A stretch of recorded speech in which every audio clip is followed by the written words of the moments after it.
hypnotic dance.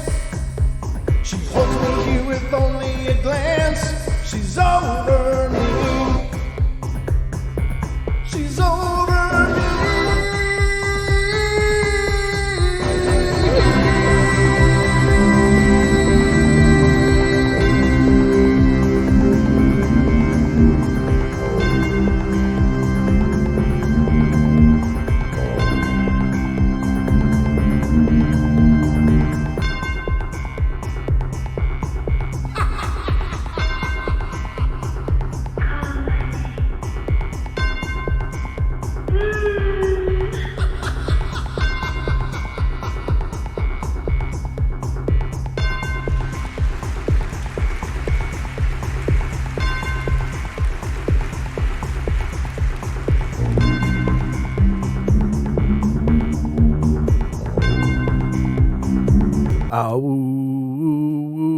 Welcome. Welcome to the Wednesday Paranormal Portal, ladies and gentlemen. How you guys doing? Hope you're having a great day. My headphones just sound loud as hell. I don't know what happened, Don. I don't know what I did, but I'm here. And I am obviously not alone. My good friend and co-host, Mr. Don Longbeard, is here with me. And he's not muted. He is unmuted now. Oh, now I am. Oh, hey. Hey, how is everybody? They are good, Don. They told me so They themselves. Told you so. Yeah. But awesome. We are all ready, ladies and gentlemen. So we hope you're ready because we're going in.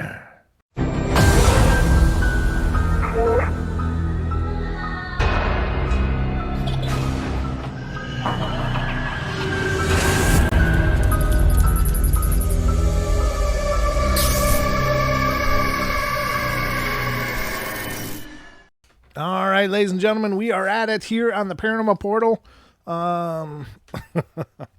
Hey, Don, you want to hand me the TV remote quick?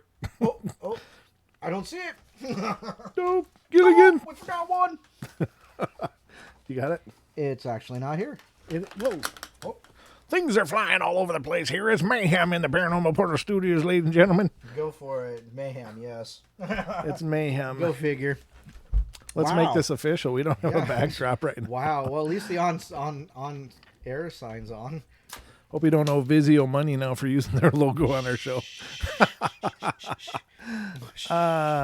Nobody needs to know that. Nobody knows, of course. Hello, kitty. My kitty's being snuggly in my feet. It's really sweet. Oh, all right, we are now, I guess, officially underway. We got a sign. It's a sign, ladies and gentlemen. But welcome to the show, everybody. Hope you're having a great week. It is Hump Day's Eve. Hump Day? Eve. Eve. You've made it. No, last night was Hump Day Eve. Well, this is Hump Day's Eve celebration then. What the hell? Whatever. I don't know what to call it. It's Wednesday night. Hump Day's Eve. It's the eve of Hump Day. I don't know. I don't know how this stuff works, Don. Hump Day night. All right, Hump Day night. So Tuesday is Hump Day's Eve, isn't it? Yeah. I guess that's how, because Christmas Eve and then Christmas Day. I don't know. I'm just trying to sort this stuff out, ladies and gentlemen. I don't get paid enough for this. There's too much thinking involved. But we got a great show lined up for you guys tonight. Some really cool stuff just fell in our lap prior to us launching the show. And that is a really cool, brilliant piece of work by our own God, it was awesome. Our own Brian the Duke Sullivan pulled it together. Really cool. Is Duke in here yet? I have not seen him. I have not seen the Duke yet either. So we'll hopefully, I guess we'll wait for a few minutes till he pops in because I think he needs the accolades. He really pulled it together. Oh my God, it was awesome. It's a piece of our footage from Coloma that I talked to him about, and don't give away too much yet. He really helped me narrow it down, and with his skills was able to zoom in and make it. That guy does have skills. Showcase it. Yeah, he really does. I mean, he really presented it in an awesome way. So we'll be showing that here on the show tonight. Really exciting, really cool stuff.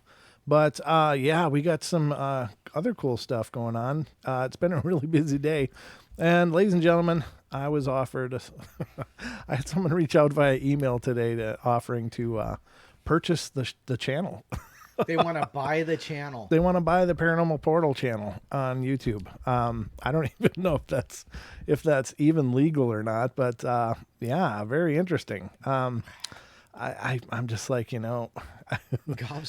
Yeah, gobsmacked. That's a good word for it. Yeah. I was just like, huh? You want to buy the channel? So I don't know. It's very strange. Somebody reached out today and asked if they could offer us A serious. a serious offer for Yeah. buying the channel. And what do you guys think? Should I sell the portal? Let me know in the chat what you think. I'm waiting for this chat to just take off. I know. I'd be curious what people say. Well, Pam says, huh? Deb says they want your baby. Don't take it. No. They want my Hey, baby. no, don't do it. No. Don't do it. No. Okay. Unfortunately, your numbers might be a little low tonight. Okay, well, yeah, screw the BDRP. No, don't do that. No, I didn't say that. Oh, is that? But they say That's DDoS's, yeah. yeah, that's DDoS. Yeah, They must be. no. They must be busy. We love D as well, and I hope he has a great show. Yes, absolutely. He's certainly able to stream whenever he likes, and even if it is during our time. Well, Cameron, you can offer to buy the URL and the name. Yeah. Because if Brent decides, let's sell it, well, here you go. Yep. So, Carrie says no less than $1 million. Oh, And I we like the still way get you're to run thinking. it. Yep. Oh, very cool. Yeah, if I get, that's a good point. I don't know what they mean by a serious offer, but Could you imagine if there's a big marketing package that comes with that? I don't know. I don't know. It's just, honestly, I think it's probably just some guy that goes out and buys up channels that are actually starting to perform. Yeah. Yeah, and probably tries to remarket them for, a huge profit, which, I guess is a business model. It makes sense. Plus but royalties. Yes, Joe. Very nice. you guys might have to become my agent. You guys are really working this. I like this. Carrie, are you busy? Yeah, no doubt. Oh, and a real quick thank you to Kerry. He always gives us a shout out at the end of his show. Just wanted to get that out there. Yeah, absolutely. Thank you so much, brother. We appreciate your love that you always give us, and we appreciate all that you've done to help promote the portal. You've done a great thing. Duke's in the house. There we go. There he is. So yep, poke Duke, the like button. There he is. Duke, you did something amazing and brilliant, and you always do. It's nothing new, of course. Your show But you did something brilliant and amazing for this show. You did, and I really appreciate what you did and what you were able to showcase. That's awesome. Now, a little setup about this. Let me get this all a bit queued up here so that I'm ready to go. But a little setup. As you all know, we did go, Dan Pruitt, and I did go to Coloma, Montana at that by invite from Duke to come check out that area and to do some paranormal investigating up He there. says it took 3 hours. Wow. But it was awesome, dude. Well, you did That's a lot of magic in those 3 hours, and honestly, I don't think I could have done it. And I know that I have probably better tools than you have, and you still whip that out. So that's nothing short of amazing. But let me just tell you, during the filming, I didn't notice anything at all, nothing at all. And even in uploading it, I noticed nothing at all. I uploaded it, I put it in video, huh? World Radio. World Bigfoot Radio, yeah. Oh, you mean my searching? Yeah, I'm trying to multitask, and I was searching Bigfoot. I should start with world. But I didn't notice anything even when I put it into my own video and loaded it up onto our channel. And this is the Coloma investigation, the town one in the town center area. And I didn't really think much of it until I was sitting. It was the day before Dan was going to be on the show. I'm like, I should really rewatch this and see if I pull up things that we didn't notice at the time.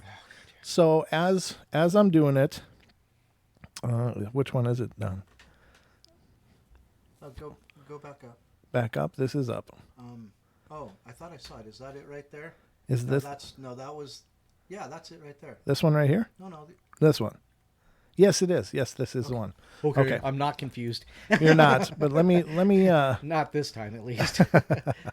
Let me do this and let me stop it and mute it and stuff because, but I'll tell you, when I was rewatching it and to prep for Dan's appearance on the show, I noticed something just quickly happening in the background as I was panning around with the camera. And I was like, wait, what the hell's that? I didn't see that at the time. It's something that's incredibly subtle, and it didn't really show until I was looking at it on my screen. I'm in a dark room looking at my screen, and I see something happening. And I'm like, whoa, wait a second. This is really bizarre. So I'm going to showcase it to you.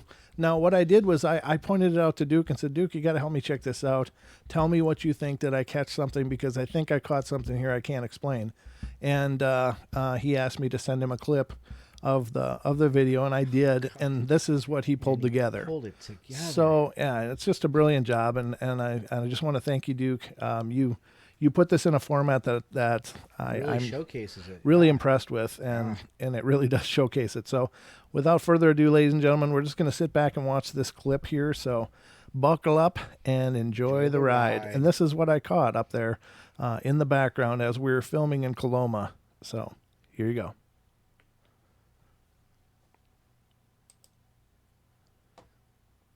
That is a sexy logo right there. I know. I don't know how. Whoever did that is a genius. I'm willing to admit that's sexy too. Yeah. I wonder why. Because somebody had the good sense to use it.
That is freaking awesome. That was beautiful. Very nice. And thank you so much, Duke. You folks. Let me just do that. But yeah, I mean, I didn't notice it. Obviously, when we were up there, I had no idea that had happened. And obviously, special thanks to you, Duke, for putting that presentation together. You showcased it much better than I ever could have, and even frame by frame analysis. Now, something moved up there, ladies and gentlemen. What it was, I can't say it's a Bigfoot. I can't say what the hell it is, but I can tell you, Dan and I were alone up there. There was nobody else up there. Whatever it was just hanging out way up on that high vantage point watching us. And as I rotated, now I'm rotating in place with the camera. I'm not panning or anything, so I'm not causing any change in perspective of elements. I'm literally just rotating on my feet in a just a circle. So whatever you guys think it is, it's up to you to decide whether it is or isn't, but I think it's pretty impressive. It's something. It's the first thing I've ever caught on film like that in terms of, could it be a Bigfoot? It could. It could be some other animal up there, maybe as well. I don't know. What other animal walks upright And don't know. and I mean, even yeah, okay, a bear walks upright, but that didn't have the girth. I don't think it had the correct proportions for that kind of a thing. Oh, we got a thumbs down. Awesome, thank you. And the weight and the arms. I think I saw an arm. Like when they're walking or moving. You got to swing your arms. So Maybe. but that's what I'm seeing, and Okay. and I definitely see something on two legs up there. Yeah. And it's a godforsaken area. There's no people up there. Yeah, other there's than weird nothing people. up there. There's no other people up in that area at all. The area was just literally desolate. And before that section of tape, Dan and I did walk all around that area, over to the other side as well. There's another path over there that we kind of cut through just to check and see if we could see anything going on. I don't know what we were really looking for. We were just kind of scouting that way because we hadn't done it the day before. So we just kind of looked at the lay of the land back past where everybody was camping. Now everybody was camping at the foot of that little hill the day before and into that morning, but they had all packed up and left by the time that Dan and I got there. So literally Dan and I were the only people up there, and it was getting it was just mid-afternoon, I guess, but it was still really, really quiet up there. Duke says locals are scared of that area and they avoid it. Oh, okay. Yeah, and see, that's information that really helps. Yeah. That was brilliant, though. Wow. So people, wasn't able to watch the chat, but was there people agreeing that there's something up there? So Pam says, yeah, what other animal stands that tall and moves its arms and heads back and forth like that? Hey Ken, how you doing, buddy? Ken. Yeah, and Gemini congratulates Duke on the video, and so is Isaac. So, I don't know. I think Elaine says definitely something moving up there. Yeah. So And I'm not people making are just any- gonna have to look at it. Yeah. Yeah, I'm just not making any solid claims because I don't know, and it's very pixelated. Because it's not a huge resolution. It's not like a 4K camera. It was my cell phone. Right. So it did okay. It did a great job for what we needed it to do. But I really wish it was much higher resolution imaging for sure, because then you could really zoom in and maybe get a better idea of what it was. But whatever it was up there, and then as soon as I rotated facing it, it decided to duck down. So.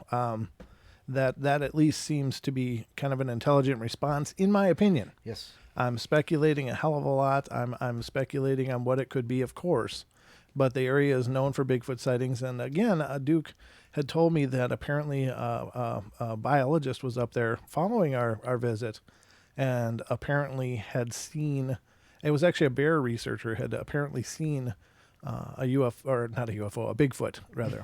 Sorry, a Bigfoot up there. So, it's obviously a hot area for activity. Right. And so they are believed to be up there. They are known to be up there. Duke has found many footprints up there and other things. There was a weird tree break right next to that area we were standing as well. He's almost got 700 views on that. Wow. Well, very cool. Yes. So thank you again, Duke, for that. That was brilliant. Nothing short of brilliant. And I just wanted a chance to showcase it here because I couldn't have presented that as well. So I really appreciate all your legwork on that one. Very cool. Another mystery from the Coloma, Montana investigation. Direct to you from, where are we? We're in the Paranormal Portal studio. Paranormal Portal. With special shout out and help from Mr. Duke Sullivan. Yeah, absolutely. Thank you. Wow. Thank you again. That was very cool. Oh, good one, Duck Sauce. An unidentified furry object. Nice. It's a new kind of UFO, unidentified furry objects. Well, but the U.S. military or the U.S. Navy changed it to UAF, right? Yeah, unidentified aerial phenomena. So we can now use UAP. it for that. UAP, that's right. Phenomena. So UFOs, unidentified furry animal. Very nice. We'll just co-opting it. We'll re-co-opt it and use it for Bigfoot stuff, or Dogmen, I imagine. Oh, there you go. Yeah. They're furry too.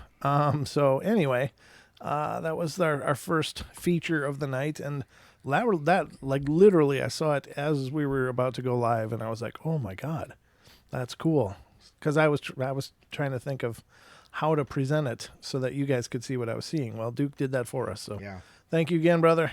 I really, really appreciate it. So, Absolutely.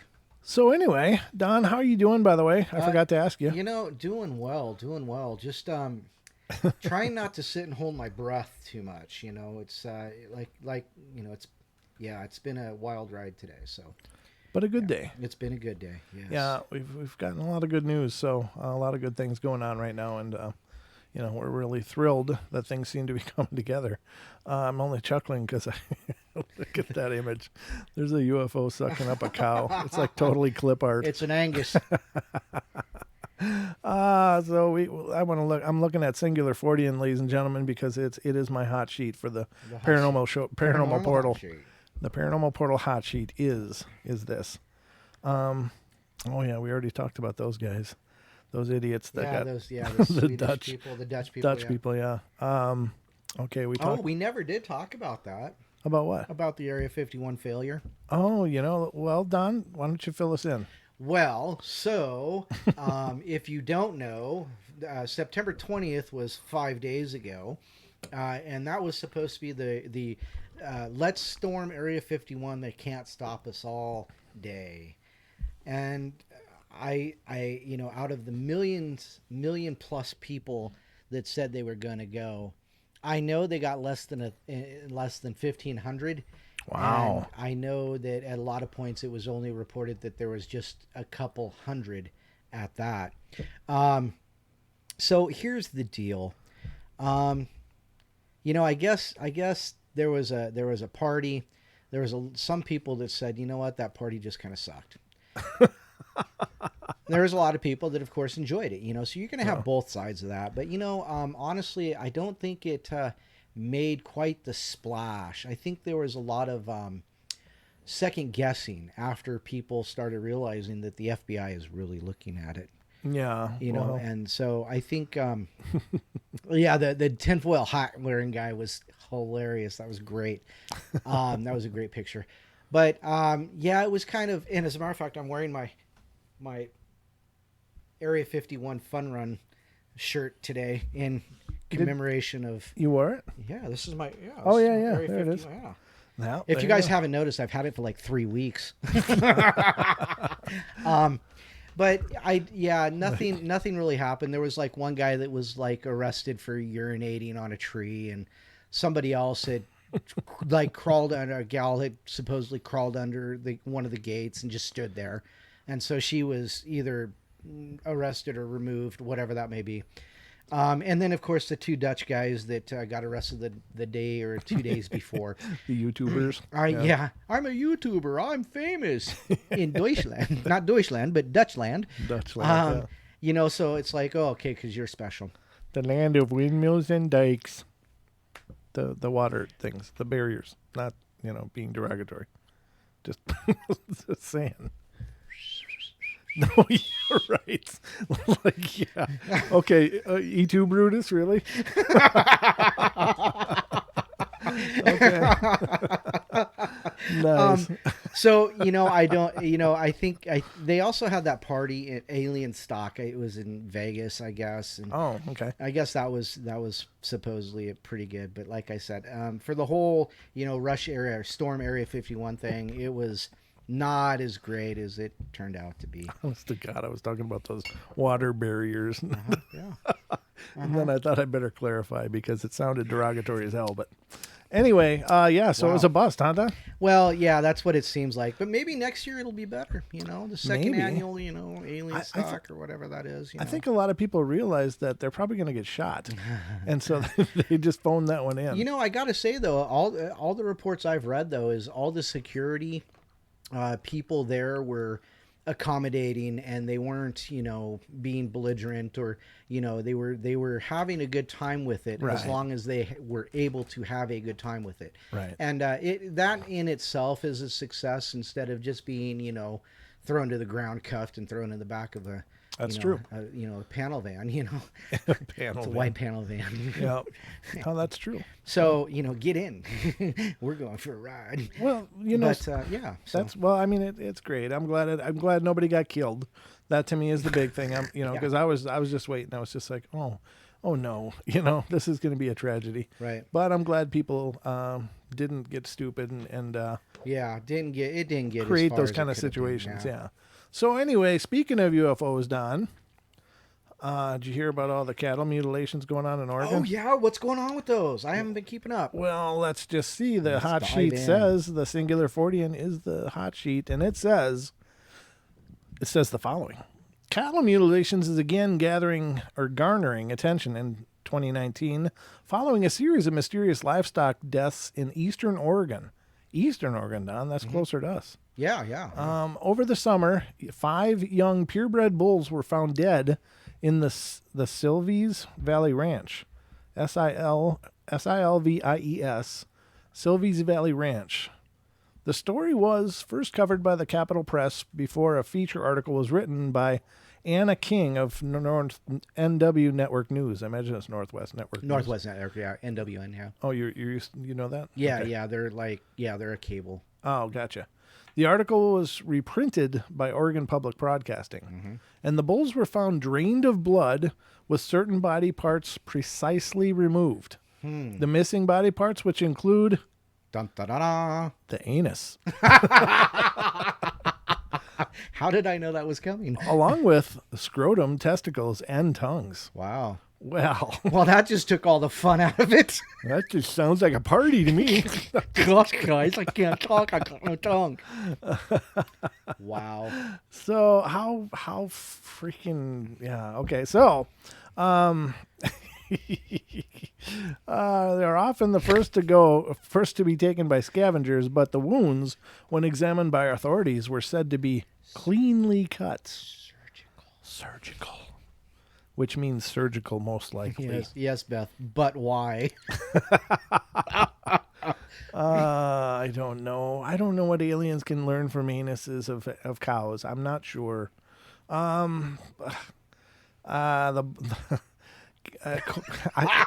hard to even read. I'm gobsmacked. Okay, so what the hell do they need of cow anus? What's the math going on there up in those saucers? I don't get it. They end up on saucers. Look at this, guys. They got 4 stomachs, but only one of these. All roads lead back. Yeah, I don't know.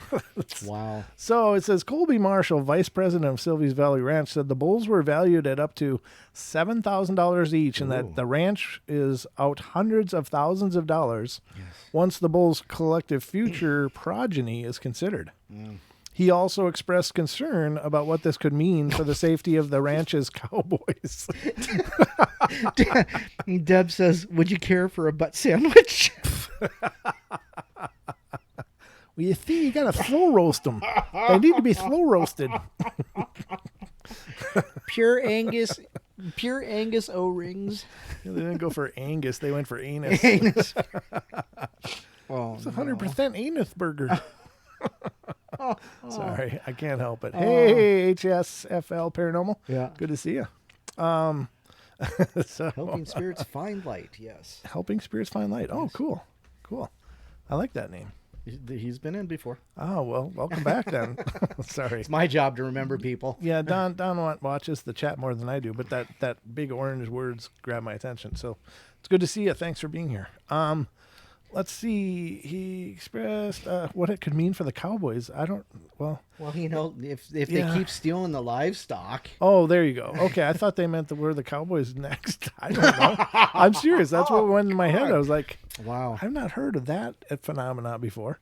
But if some person or persons has the ability to take down a 2,000-pound bull, and, you know, it's not inconceivable that they wouldn't have a lot of problems dealing with a 180-pound cowboy, said Marshall. Oh. See? Maybe they are. See, Wow. Because of this, staff are now required to ride in pairs. Oh, wow. So you're going to get 2 for 1 or what? We're running a special over here. Come on in. Yeah. Beam me up, Snotty. Yeah. Jesus Christ. Beam me up, mucus areas. Beam me up, Snotty. What the hell is that, Todd? That's what the Martians do. Okay. The Martians, in air quotes. Sorry. Yeah. Well, there's Martians everywhere going, no, we don't. We don't do that. We don't do that. That's not us. So the Harney County Sheriff's Office Oregon State Police and Mulhauer National Forest Emigrant Creek Ranger District are all investigating, but so far there are no clear leads. You think? Yeah. According to Dan Jenkins, a deputy with the sheriff's office and the case's primary investigator, there are no entry wounds, and the metal detector scan revealed no bullets. Wow. So Marshall added that there are no outward signs of a struggle, like rope burns or on trees or scattered hoof prints or strangulation marks, not to mention the conspicuous lack of blood. He said the bulls looked like they simply fell over and died. Minus body parts. Well, right, yeah. Yeah, but I mean, they didn't have blood coming out after. True, so, like, the blood was already gone or something. Yeah, there's a lot of exsanguination when you talk about these things. There's just no blood around the bodies. It's crazy. You don't know how much that throws me for a loop when you exsanguination. When I pop out a 50-cent word. When you pull out words with more than 3 syllables, I'm like, what? Who are you? What have you done with Don? Has he been abducted? Has he been exsanguinated? Oh no! No, red-blooded all the way. Thanks. It says maybe they were poisoned, said Jenkins, but no poisonous plants were found in the area, and no necropsy was possible due to the animals having been dead for 24 hours before being found. Wow. According to the National Weather Service, no major lightning storms similar to the freak lightning strike that killed 6 cows in Queensland, Australia in 2018. Oh, is that what they're going to say it was? Well, they tried, but there was no lightning to blame it on. So, and occurred in the area within a few months of the bull's death. A similarly mutilated cow was reportedly found outside of Princeton, Oregon in 2017, and another near Pendleton was said to have been killed sometime in the 80s. And Marshall also said that other farmers across the West have contacted him to share similar stories of livestock mutilation after hearing of the case. People are looking for answers, he said, but right now we just don't have any. Thousands of livestock deaths and mutilations have been reported since 1970s, and the FBI itself has investigated the phenomena. The reports are eerily similar, sharing the grotesque details of missing body parts and conspicuous lack of blood. Explanations for the phenomena range from mundane illnesses to satanic cults to extraterrestrials. Around the same time as the mutilations in Oregon reported, a mutilated cow was filmed by Aaron Lynn and Jody Houston of Ocala, Florida, who claimed to have seen strange lights over the pasture where the deceased animal was found. The cow similarly showed clean incisions, missing soft tissue, and a lack of blood. That's crazy. I don't know. I don't know what they get from these cows. It's what's going on, and how come they gotta keep doing it? It's like, what couldn't they learn the first time? Yeah, I know. Maybe. I wonder if they, because chain of evidence. So, like, if you're a cop and you work on the CSU, and you're collecting evidence, and you collect evidence, and somehow you break chain of what did I just say? Chain of custody. Yeah. Or you contaminate it. I wonder if they're losing these, or if it's contaminated in some way. There's nothing in the anus that would contaminate anything, I don't think, But, maybe that's what it is somehow they just keep getting bad results of what they're expecting. Or maybe I don't know, are they genetically mutating them, trying to find a certain something in their blood and things? So who knows? I mean, that's one of those weird things, It is. I mean, there's a lot of people that talk about this kind of stuff, but honestly, it that's all it is. It's just speculation because we don't know. We just don't know. That's it. So I'm perplexed. I don't know what the fascination is with these same body parts. Now, I will tell you that if you've eaten cow tongue, it's really pretty amazing. Yeah, you mentioned that. I've eaten it several times, and D says cow tongue's tasty if you cook it right. It is. It really is. It's incredible. I wouldn't have ever guessed that, but the missus, she introduced me to it, and I gotta say it's an amazing cut of meat. I wouldn't have ever guessed that. I wouldn't have guessed it in a billion years, but Yeah, and now when we first used to buy them at the store, they were like $4, $5. Yeah, I looked at one today. It was like 15 or 20. Right. It's just this insane It's like, oh prices. my God. And I've seen them higher than that. And it's like, I don't know what's going on. It's very incredible. But apparently it's caught on that cow tongue is a good cut of meat. So Apparently, you remember when you used to be able to buy beef ribs for like, nothing? You had to actually ask for them. Now they're like $6 a pound. wow. Yeah. It's Well, insane. Joe, one of our chatters, mentioned that the Oregon Cattlemen's Association has offered a reward of up to $1,000 to anyone who can provide information leading to the arrest and conviction of whoever's responsible. wow. That's that's cool. And I agree to be, if it is of earthly origin, I hope they catch Right. who's doing it and figure out how they're doing it or why the hell they're doing it. But Otherwise, I think we'll have to get a hold of Valiant Thor. See what he says. He probably knows. I don't know. Yeah, crazy. Yeah, that is crazy. But that's the first story off the hot sheets tonight. Oh, number to call in would be 720-923-0500. And if you look up here above my head, You can never way get up to the there, thing. I can't reach it now because the box is shorter when we got two of us.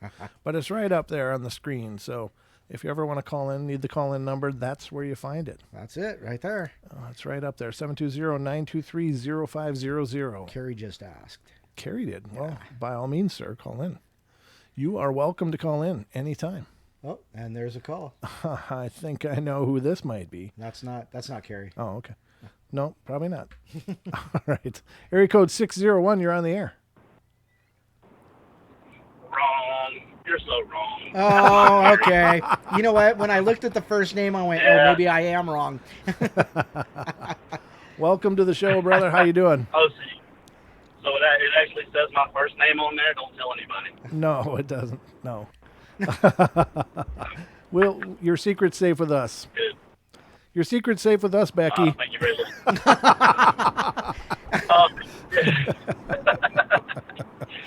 No, you look at these things logically, and you think about a cow. Cows just die. Okay, it happens. Sure. And dead bodies don't bleed. No. They just don't. Sure. So after, it would only take maybe 45 minutes to an hour. A cow's laying there. The blood is pulled all the way into the bottom and it's congealed. Right. So, and, unless something kills it and starts eating it right away, there's really not going to be a scene. Okay? Mm-hmm. Small predators, especially for something as tough as a cow, are going to start at an opening, that being the mouth or the other end. And if it's, 24, 48 hours until it's found, that leather has kind of curled up on the ends and it kind of looks like a surgical cut. Oh. So, to me, there's a logical explanation for these things. The cow died, the butt's missing, small predator got it, because that's an opening. And tongue missing, lips, usually the face is eaten away on these creatures, and, they're going to go for the soft tissue first. You got to think something like a bobcat or a coyote or a fox, they're going to have a hard time getting through that skin. So they're going to go for the butt or the head. But the lack of blood is not a real big mystery to me. It just means it was dead for a while before something got a hold of it. That's a good point. Those are all good points, and you're very right. I mean, that might explain a whole lot of it. I mean, without any kind of actual proof or pictures or idea of what they're seeing, it is hard to understand. But I mean, that seems to be something that would make a lot of sense. Yeah, I'm not saying it's not anything Sure. supernatural, extraterrestrial, whatever. It could be. Mm-hmm. But if you're looking at this, these are all possibilities. And, Occam's razor. Yeah. Right. Yeah. Good point. Got to go for the simplest explanation. Yeah. Are you driving? Yeah, I'm trying to rain on anybody's parade. I am. I had to go. I finished the show and just had to go to Walgreens to get my medicine. And so that's why I don't have my other phone. Oh. The number you recognize, actually. Oh, okay. No worries. No worries at all. It's good to hear from this you is as the always. secret. This is the secret phone number, so just keep it under your head. Oh, of course. Yeah. Absolutely. Yeah. Absolutely. It'll be our secret. Secret agent. But a name did come up there. That's kind of weird. Oh yeah, there is a name up there. Yeah, but it's fine. It's just between us. All right, it probably says Linda, doesn't it? Yeah, it does. Yeah, it does. Yeah. Yeah, and that's all I said. Okay, and her maiden name. So We don't know what that y'all is. were pretty confused. Her name's Arnold. Absolutely, brother. Yeah, it is. So it was also a good show tonight. That's all. You guys had a good show tonight, by the way. Oh, it was? Yeah. Yep. Yeah, you obviously didn't watch it. Your show? But thanks. We did too.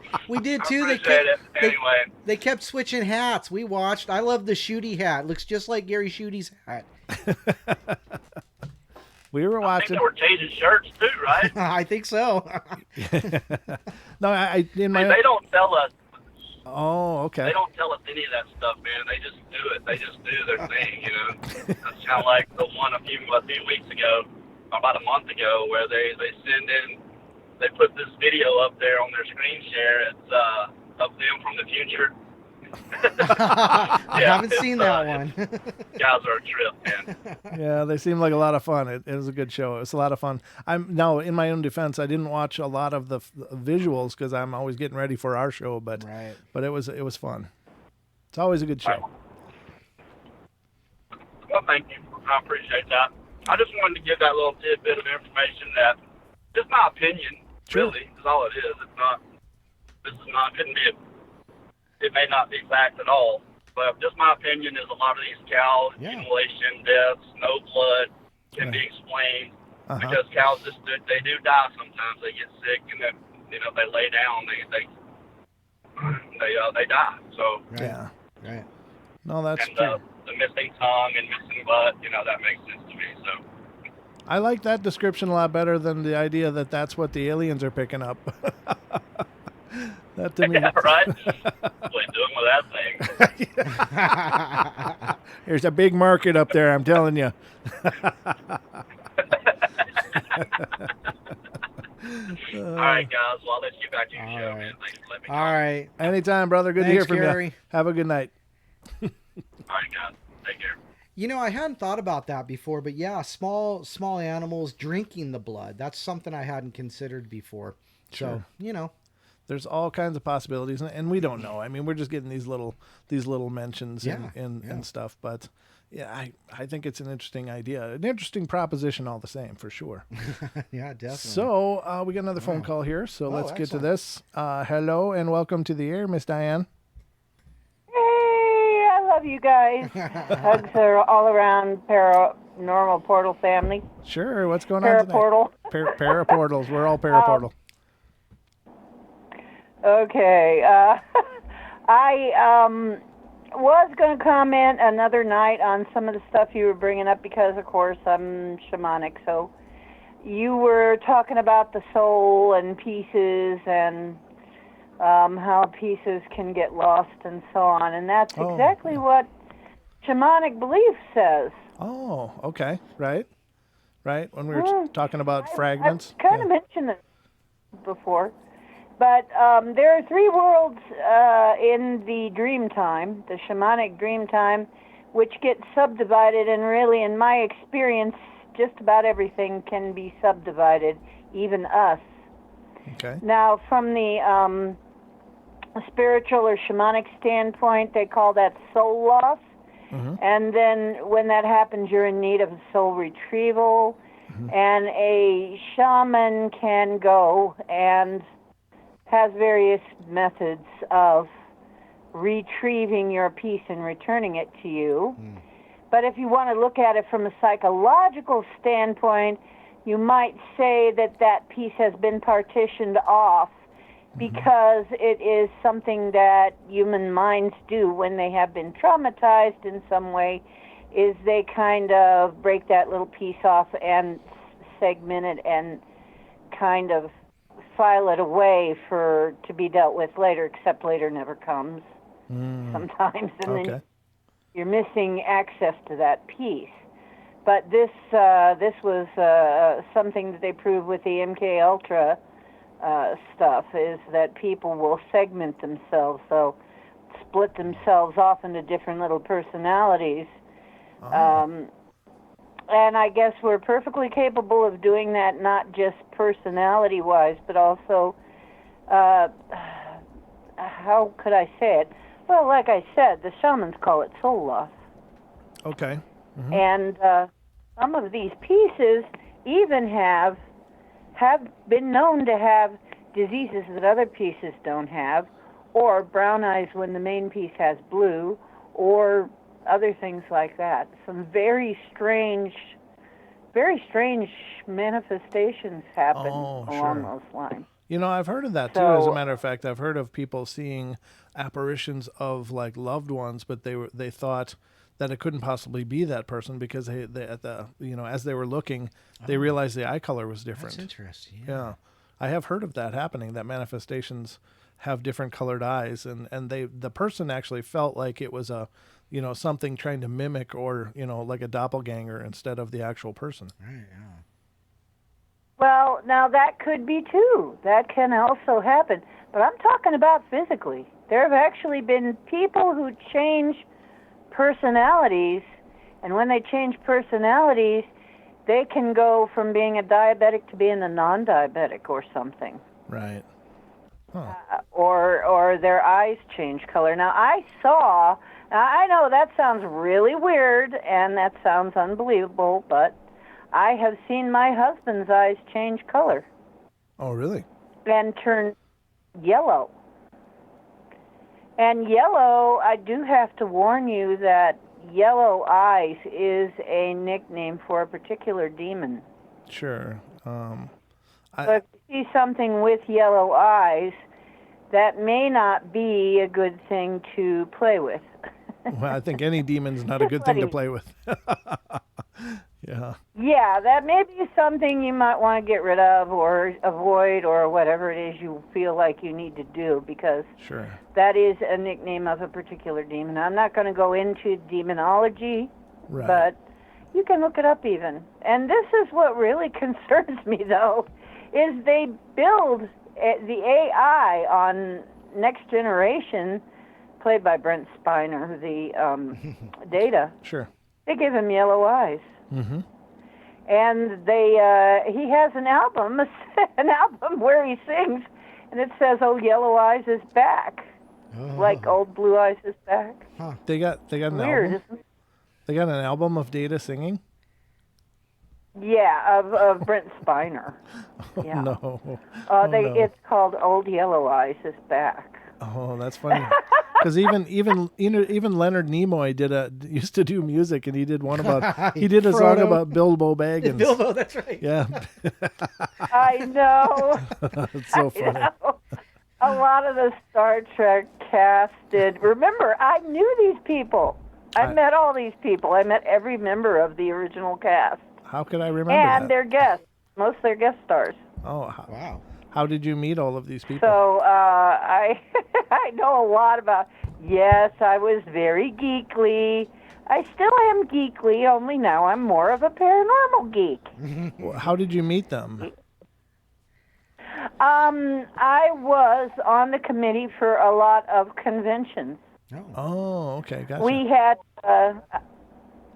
we had conventions. I was involved with conventions, and a lot of times I was either a gopher, or sometimes I was on the staff, or sometimes I just wandered into the green room accidentally and was wearing the right color. That happened once. I met Uhura's son. I met Nichelle Nichols' son and flirted with him until I realized who he was. Oh, nice. You're trolling. D is trolling at the conventions. That's right. Awesome. Well, And then Mommy comes in, and you know, that's my mom. I'm like, oh. uh-oh. Ruh-roh. Getting myself into some trouble here. Well, But there you go. anyway, shamanic soul. I will try, and if I can get the time, I will try and do some kind of offering on the shamanic soul pieces and that whole thing.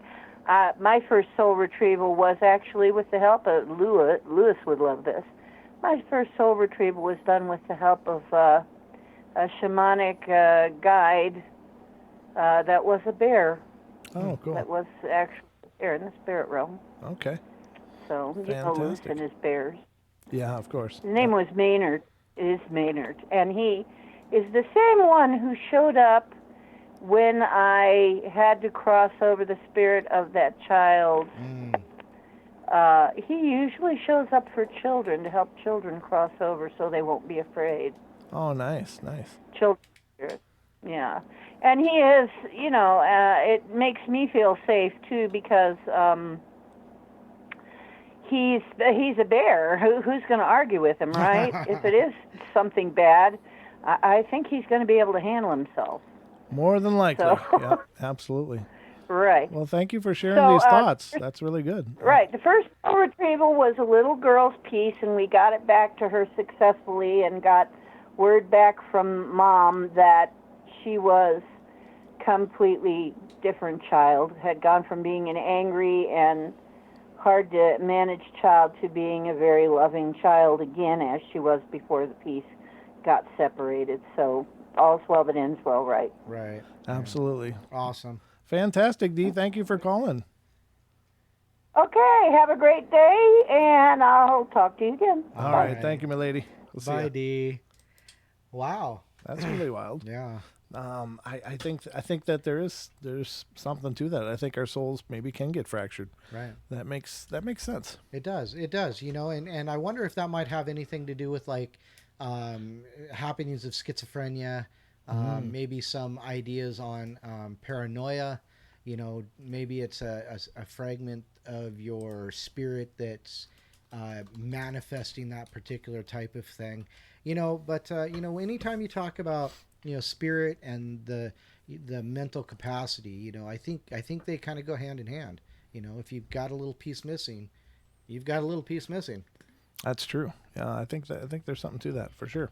All right, so we've been off and running so far. Absolutely. Let's... Now, there was somebody who wanted to call in. Okay. 519 Forest Monk. Said there was a bunch of stories they've got. So. Oh, by all means, please call in. Call in. We'll be waiting for your call to appear on our call board. 720-923-0500. 0500. Yes, we love our calls. We love it when you guys call in and take part in the shows.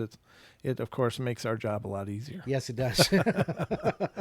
All right, so I don't know if I want to do that one. That one would require a picture. I don't want to show a picture that I don't have permission to show. So the next one, this is kind of cool. This has to do with our good friend Linda Godfrey, who's been a guest on our show. Linda Godfrey, of course, best known for her work with the Beast of Bray Road and the Dogman and such. She's been busy working on a number of books, and she's got an article. Well, the Singular Fortean has an article about her, and it has a video, of course, but we can't show that. Although it's a trailer, I don't know if they would care if we showed a trailer. I don't know. It has to do with a documentary. Well, I suppose I'll err on the side of caution and not do that, but maybe we will. I don't know. I'll think about it. I'll think about it because it's Return to Wildcat Mountain, Wisconsin's Black Panther Nexus. Black Panther Nexus. This is veteran researcher, investigator, and author Linda Godfrey is set to release brand new documentary this year titled Return to Wildcat Mountain, Wisconsin's Black Panther Nexus. The film focuses on mysterious sightings of big cats west of Baraboo in Wisconsin. According to the description accompanying the documentary trailer on YouTube, it says, "At first blush, it seems a waste, a mountain lion's paradise empty of lions for almost 100 years. But nestled among the rocky crags and lush valleys of this small area in west central Wisconsin, around 150 eyewitnesses say The big cats, also known as pumas or cougars, are returning. Indeed, have already returned to their old lair and watered woodlands.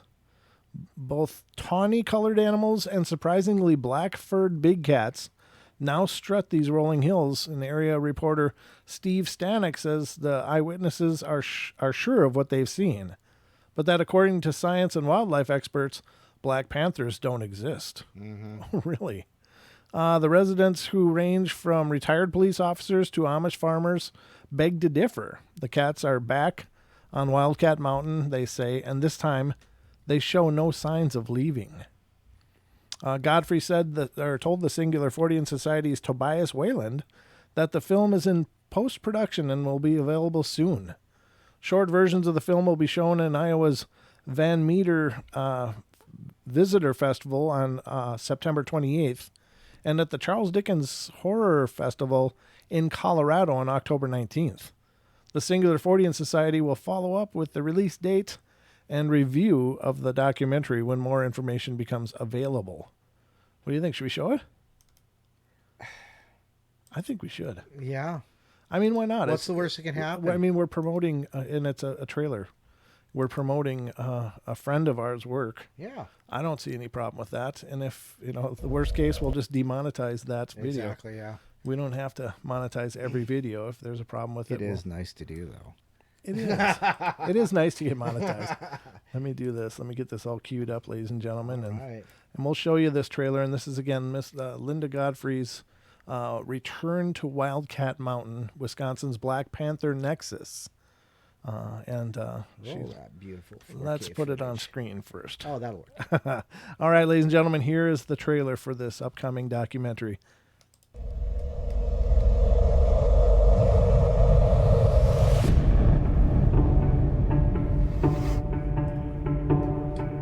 What you're about to hear is as truthful as I possibly can be. There was blood everywhere, 20, 30 feet around. I seen something that I'd never seen in my life, and I don't know what it was. About 9 o'clock, I heard some shots coming from the fence line on the far side. Then I walked up the side of the ridge, and I came out the ridge. In front there was a black thing sitting there. And I had never seen a cat that big before. I've talked to a lot of people that work for the DNR. I've asked them, have you investigated sightings in the general area of Hillsborough? And they almost always say no. And I asked them, are you aware of the reports? They'll say, we're aware of some reports. They're in complete denial of the black-colored lions. But it was all black, and we didn't really know there were black. We'd always been familiar with tan ones from Colorado. And the implication is that we have South American animals migrating into North America and somehow finding their way to Wisconsin. It was a big animal, long, and it looked powerful. And then we seen clearly a tail, a long tail, a big round tail up in the air. When I got that report back, it kind of was a slap in the face. As I know what I seen. And I was told that I did not see that by somebody that was not there. I've had a number of reports from Amish people of black-colored lions. And the Amish aren't going to hoax anything. They have no reason to. And nobody else does, really, for that matter. But I have been had once or twice. Initially, if you let it be known that you had seen this or this had happened, people were very skeptical, and there was a lot of teasing, and so people didn't really say too much, kind of became like this little club. Up out of the brush stood, it looked like a large black cat. It was just as shiny black as you can be. Pure black, nose to tail. I described it at the time as a black panther. I thought, but we don't have panthers around here. It was a huge black cat. This was not a wolf, a dog, another deer. They say that stuff's not around here. I think I just saw a black panther.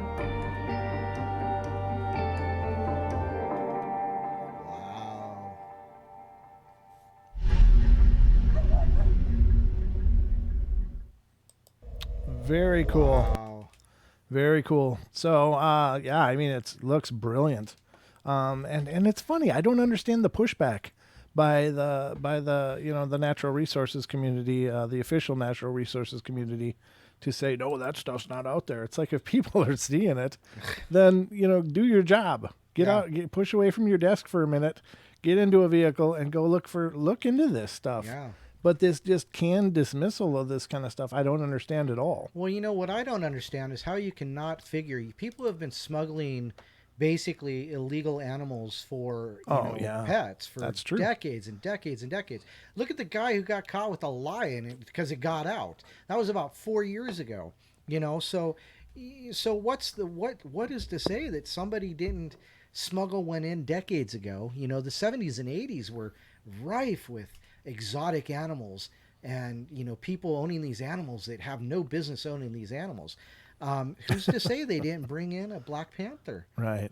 Or even for that matter, just a black cougar. I mean, because that's basically what it is. Right. Well, exactly. It's the same thing as a mountain lion, but it would be just have different melanin or whatever. Right, exactly. So it would appear black. It doesn't mean it's necessarily a panther. That's right. Could be a black cougar, but there might just be a strain of them around, and maybe that due to their color, they've been able to avoid detection longer than most mountain lions would be able to. But I'm here to tell you, you're absolutely right, because I lived in Minnesota, just near a town called Lake City, Minnesota, and there was a person in a small town just north of Lake City that had 2 Bengal tigers in a cage. Right. I mean, these are huge animals. Yeah, and they'll kill you.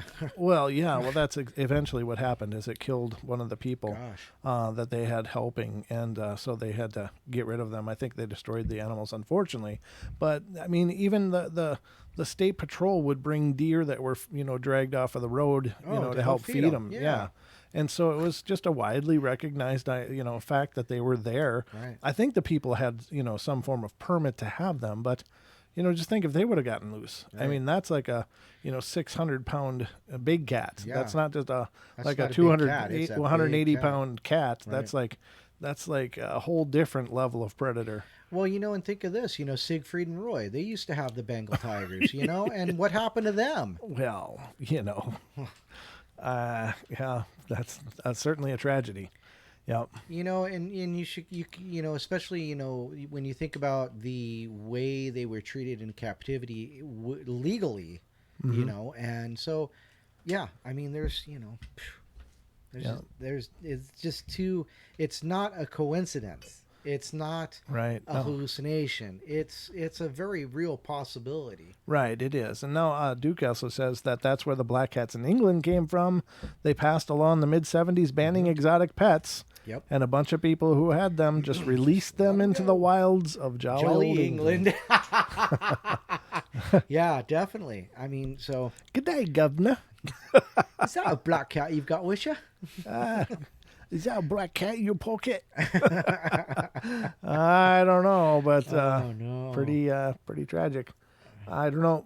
It would seem to definitely fit the narrative that somebody dumped some exotic pet. Yeah. I love you, but I can't keep you. You ate my puppy. I'm going to bring you out and let you be free. It's kind of like the same thing as those Asian carp that were taken over like the Missouri River and stuff. Right. And, these are the ones that leap out of the water when a boat comes by and they knock people out. Yep. Like some of them are like 20 pounds and they're flying through the air like cannonballs because somebody had it as a pet and released it. Like, oh, just be free. Yeah. It's like, oh, thank you for introducing a species that doesn't belong in this ecosystem. Right. Exactly. Well, that's also like, the caiman alligators. Yes, exactly. Yep. Not good creatures. And so when they got too big, what people do? They dumped them in the sewers. Yeah, that's true. They don't make house pets. No, not good house pets normally. I don't care if they're named Elvis or not.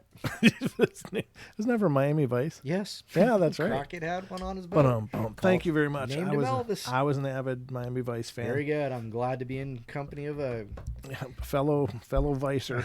That's funny. Absolutely. I had the soundtrack on a cassette.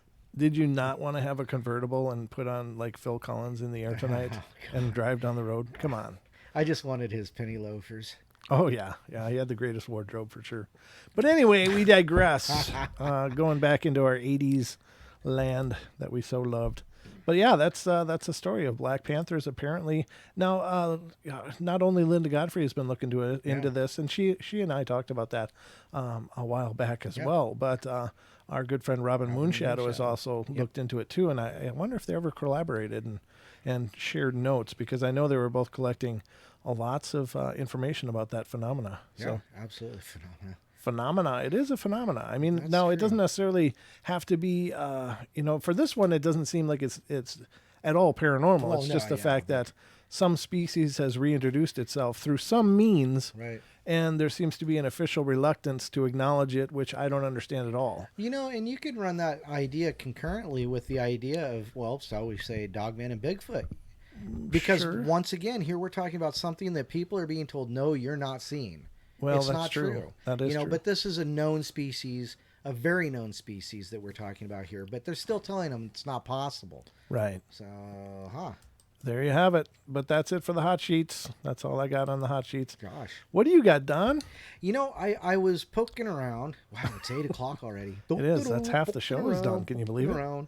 And, I came across this story by Mysterious Universe on mysteriousuniverse.org by Brent Swanser. We've talked about him before. Yep. He does a good job. He does a great job. And it says great name too, by the way. Brent, it's a great name. Yeah. Anyway, go ahead. Sorry. I'm just thinking we've only mentioned another Don on the show one time, and that was Don Schmidt. Oh, yeah. I was excited to have him. Yep. I'm like, finally, I'm in the company of greatness. Did you notice that? Hello, is this thing on? Hello. All right. Anyway, your article. Yes, the article. It's Mysterious Cases of Dead Bigfoot Bodies. And this was, as I said, mysteriousuniverse.org, September 11th of just this year, so just a couple weeks ago. Okay. And it says, one of the biggest criticisms directed at cryptozoologists looking to prove the existence of Bigfoot is that oh my goodness. To prove the existence of Bigfoot is that there just doesn't seem to be any undeniable physical evidence left behind. Sure, we have footprints, eyewitness accounts, and blurry videos, but where are all the bodies? Surely with a massive creature seen in every state of the Union, there must at some point have been carcasses of the animals stumbled across or found. Some instance of one of them killed by accident or found rotting away in the wilderness. If Bigfoot exists, then why have we not found a single shred of such evidence despite all the people traipsing around seeking it out? Well, what if the evidence we're looking for is really out there and we simply haven't found it yet? Well, there you go. Mm-hmm. What if there are reasons why these bodies have been so hard to locate? There are many possible answers to this conundrum, but here we are going to look at tantalizing cases that show that the bodies of these mysterious giants just might really be out there, and we simply haven't found them yet.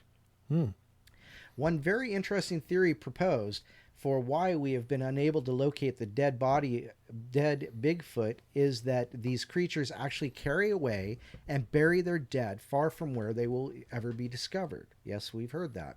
Uh-huh. There is actually a surprisingly large number of reports claiming that witnesses... goodness, I can't read tonight. There is actually a surprisingly large number of reports claiming to have witnessed just this very thing. According to Bigfoot Evidence, one undated report from an unspecified location somewhere in the Pacific Northwest, concerns a hiker who claims to have seen a group of 3 Bigfoot burying a 4th out in the wilds before placing large rocks and boulders over the grave in some show of respect. Yep, I've heard of that. The man would return later, but would be unable to locate the exact site. A similar report has a witness named Ray Crow claim that in Northern California in the 60s, he had seen 4 Sasquatches carrying massive bones through the wilderness. In 1992, there was also a report from, I should be able to say this, Estacada, Oregon, near Bagby Hot Springs, of 2 Bigfoot seen at a riverbed burying another dead comrade under a pile of immense stones. This site would actually be investigated by that time. This site would actually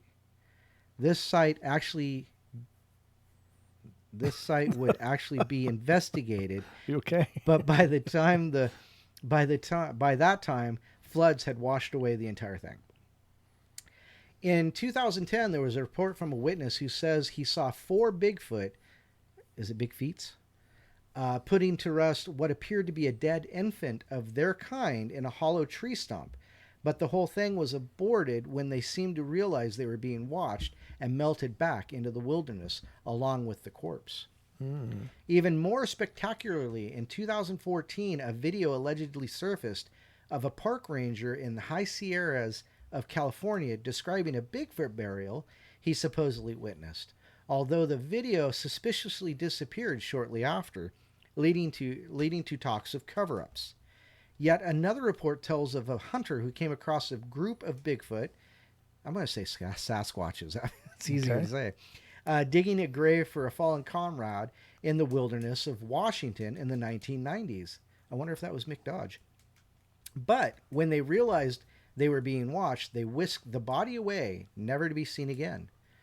This is all very curious, suggesting that maybe these creatures have a culture of burying or otherwise disposing of their dead, and perhaps this is why we cannot find any dead bodies. However, there are certainly many supposed reports where people have claimed to have come across the remains of a dead Sasquatch. Bigfoot researcher Ray Crow has compiled a few reports along these lines, and they are incredibly bizarre. In one case, a hunter is reported to have having stumbled across a dead Bigfoot by the stream outside of Roseburg, Oregon. The man even supposedly poked at the carcass and tried to carry it out with some other hunters, but it proved to be too incredibly heavy to budge. The group, realizing the importance of this amazing find, they went to get a truck to help with hauling it out. But when they returned, it was apparently gone. Upon examining the area where they apparently found many other massive footprints, it was surmised that a group of creatures had carried the fallen friend off. Another such case was reported by researcher Peter Byrne. Yeah, we know him. That happened in the 1960s in south central British Columbia, Canada. In this case, 2 fishermen supposedly came across a dead Sasquatch along a remote trail, but as they examined the body, they were chased off by a rather threatening sound of crashing in the bush. Ooh. The fishermen would go back to the site later with wildlife officials, but of course the body was gone. Of course, there have been found other remains said to be from Bigfoot. In 1912, it was reported in the New York Times that some men called the Peterson brothers had found at Lake Lawn Farm in southwest Wisconsin 18 skeletons supposed of individuals measuring 7 to 9 feet tall and with strangely proportioned and shaped skulls. In 1924, 2 skeletons measuring about 8 feet tall, covered in some patchy red hair, were found near Lovelock, Nevada. Although what happened to them is anyone's guess.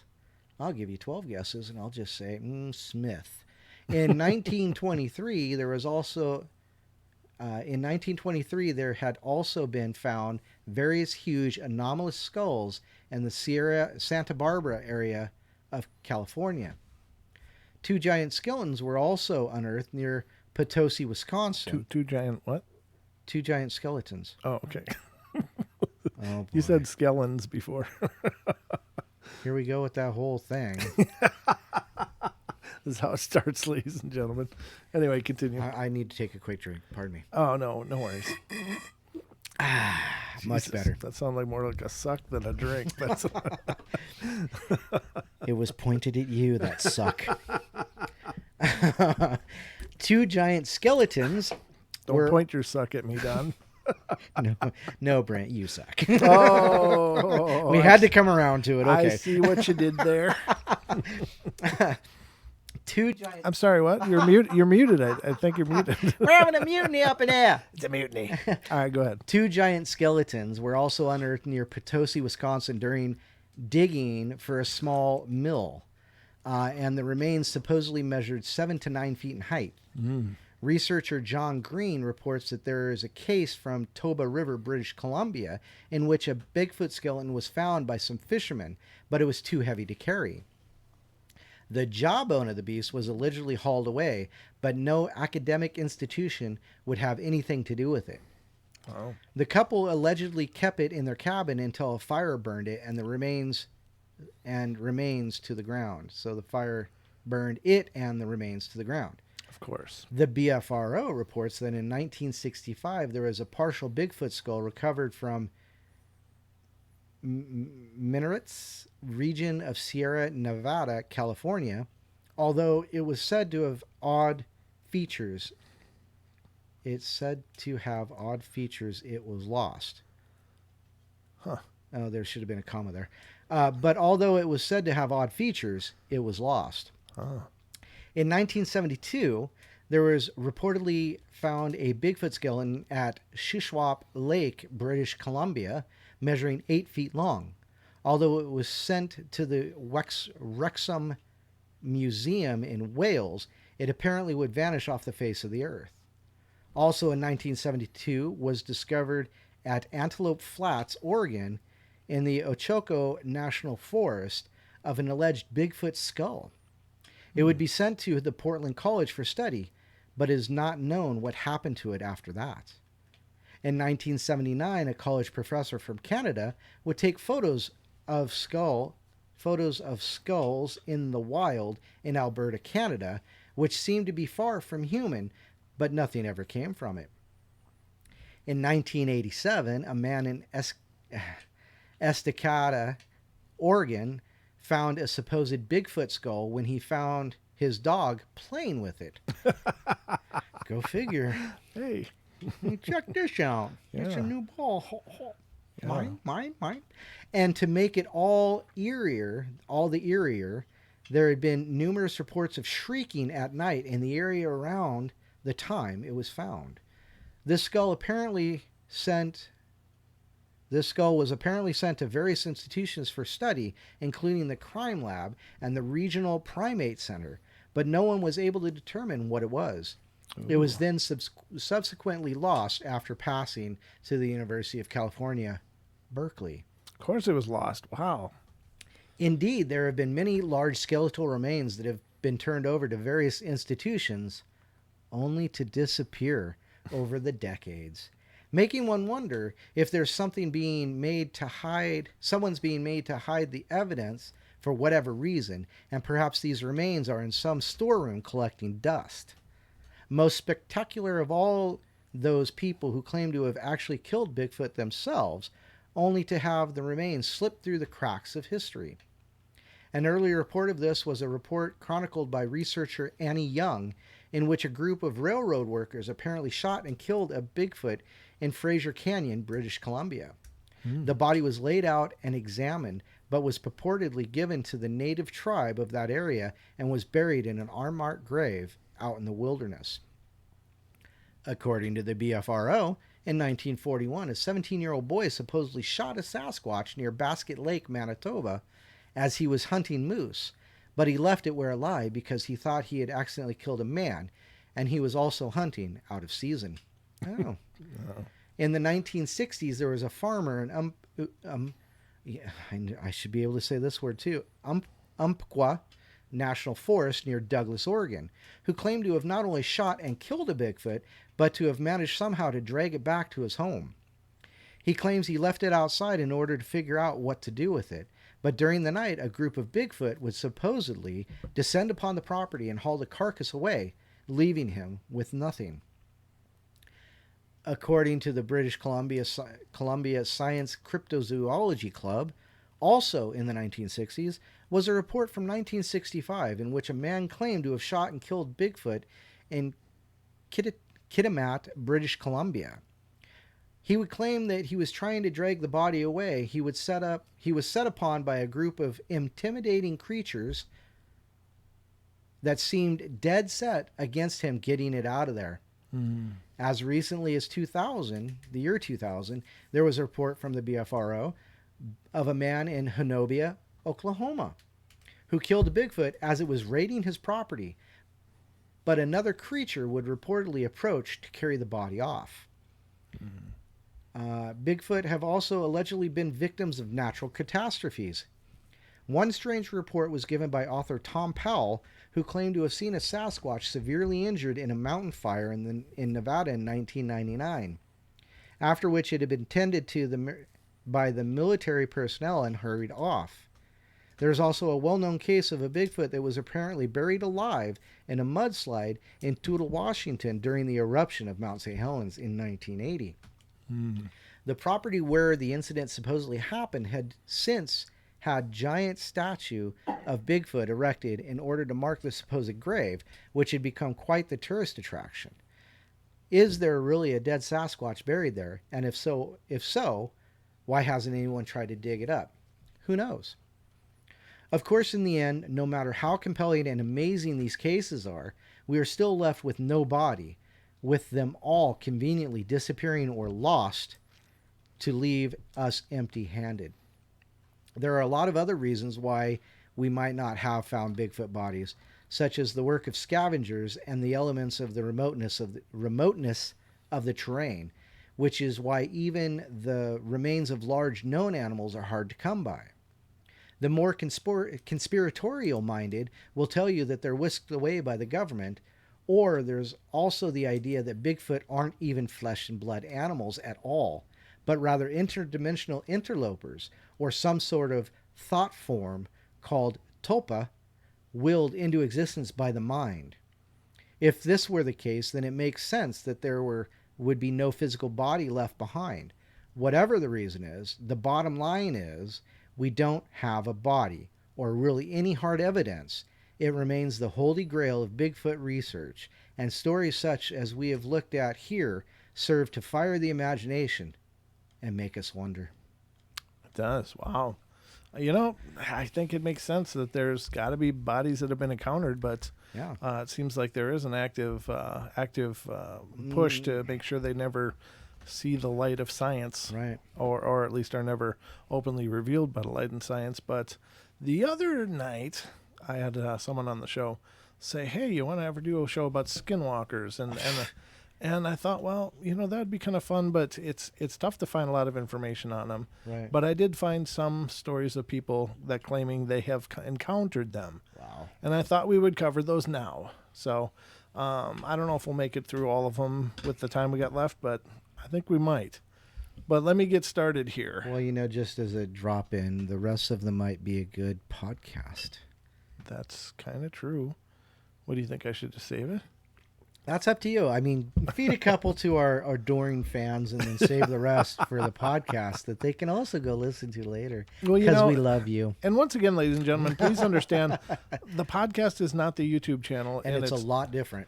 It's not the same thing. Yeah. I get a lot of messages of people saying, I watched your podcast on YouTube the other night. That is not a podcast. That is just a YouTube show, which is what you're watching now. This is only a YouTube show.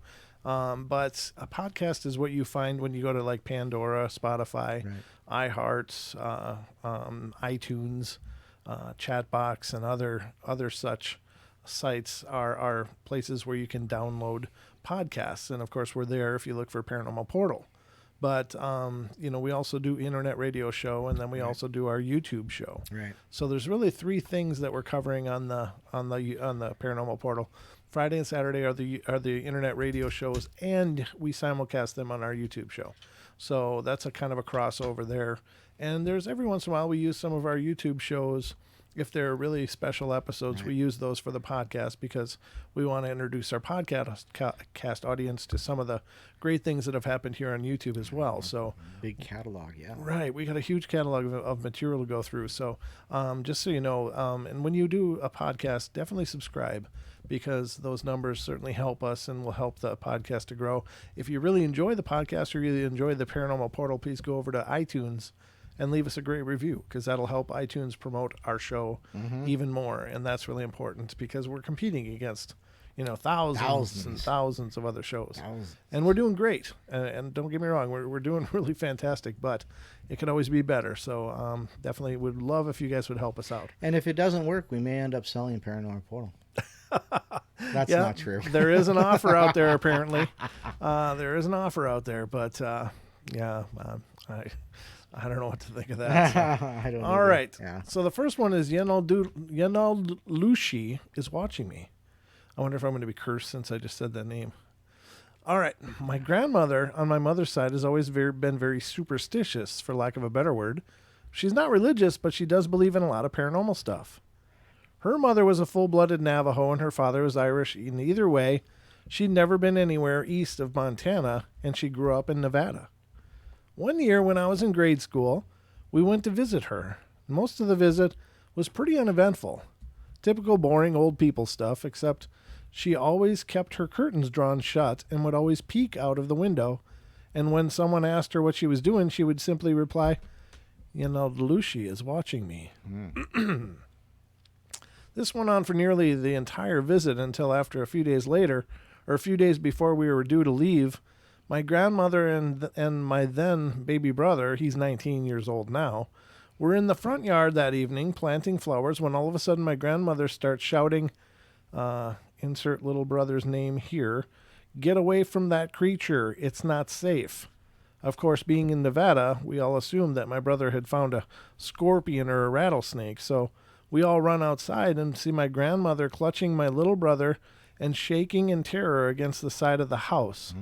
Standing out in the yard was a large black Great Dane-sized dog, and it was staring at my grandmother with an intensity I'd never seen before.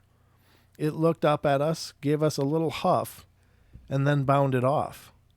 I don't remember if it moved unusually fast or not, but do remember that it had really deep yellow eyes.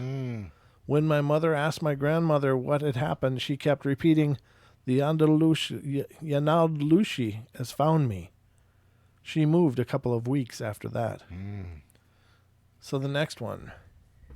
My uncle and cousin saw a large deer on the side of the road. When they got closer, it hopped over the fence like a bipedal man. One time, driving back from Gallup, my dad saw an old Navajo woman walking on the side of the road, and when he slowed down to offer her a ride, she took off into the plains quickly with inhuman speed. And once, when I was a kid, my family was at my aunt's house, which is in a rural, secluded area, when we were toyed with by a few entities. They would make animal noises, and when we looked in the direction from which the noises were coming, they would turn a flashlight on and off, and the noises would come in all directions. In increasingly shorter succession, usually when I'm there on the reservation visiting, alone late at night, I will feel the presence of evil and dread, and panic and paranoia will wash over me, and as suddenly as it comes, it will leave. Wow. The third one. It moved like a toy rocking horse. My uncle is Mexican and Native American, and this happened in the Mojave Desert in Southern California.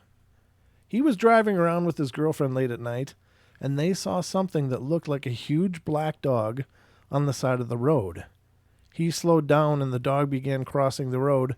Instead of walking like a normal dog would, this thing moved like a toy rocking horse.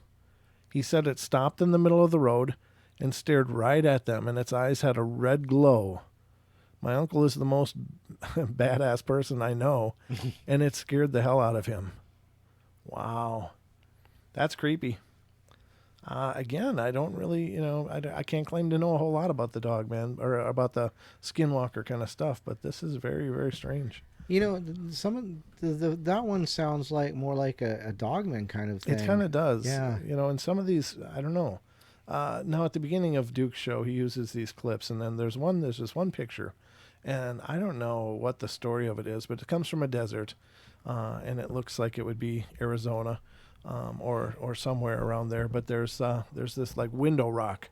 It's a big rock formation that has like a circle, and in there you see this something standing up and appearing to look your direction. But then there's a zoomed in shot next, and it's this dog thing standing upright on its two legs, and it's got these glowing eyes. And I don't know if this is a scammy picture or what. I don't know. I don't know the backstory on this picture, so I can't claim that it's legitimate or real. But oftentimes when I'm reading these stories, that's what's coming to my mind when they talk about these Great Dane-sized black, creature dogs or whatever with glowing eyes. I'm seeing that in my head. So I don't know, Duke. What is the story behind that? That picture that you have at the end, the intro of your show. It's really creepy, really, really creepy. So let us know in the chat if you would. So.